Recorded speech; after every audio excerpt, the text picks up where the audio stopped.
In metabolism, there's the weird equation, and we'll go over that later. ATP is the energy source obtained from the process of metabolism.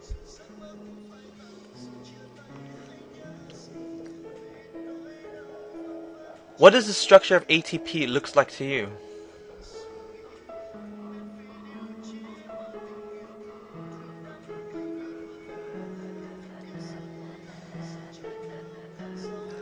It has a pentose sugar, ribose, with a nitrogenous base. In this case, it's adenine, and instead of one, it has 3 phosphate groups. Hence, the name adenosine triphosphate.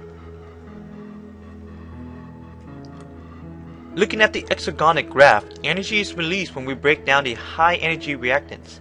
That energy will be stored in ATP.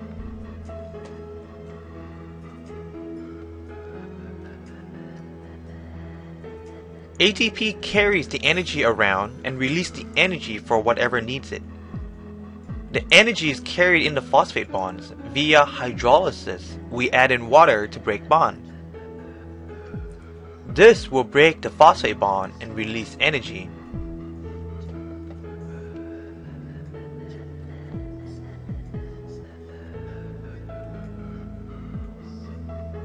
We learned about the structure of ATP and how it carried energy.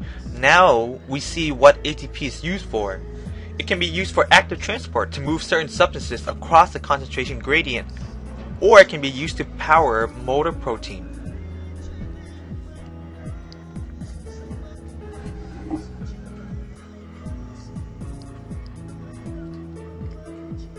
The bar on the bottom is the cytoskeleton microtubule. Attached to it is the motor protein, a protein that moves stuff. What stuff? It moves organelles.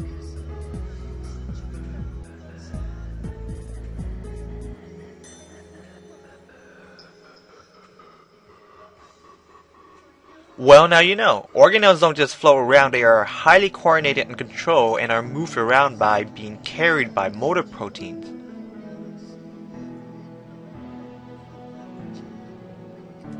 After ATP releases energy, it will turn into ADP. The D is for di, as in 2, because it lost one of the phosphate. It went from a triphosphate to a diphosphate.